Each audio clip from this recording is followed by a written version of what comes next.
আজকে আপনাদের জন্য নতুন একটা রেসিপি নিয়ে আসলাম।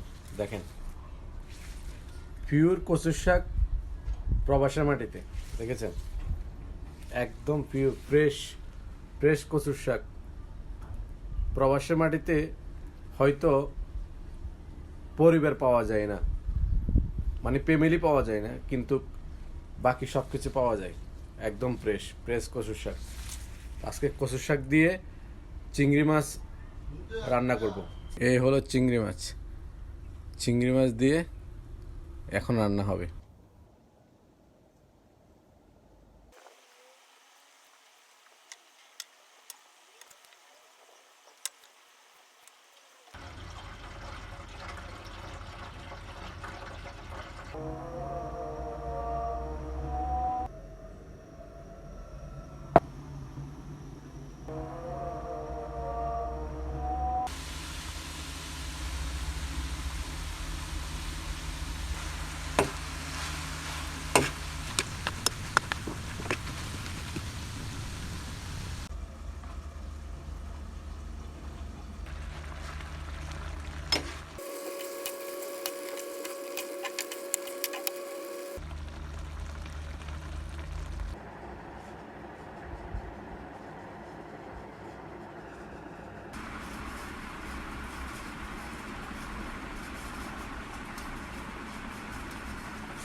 নমস্কার।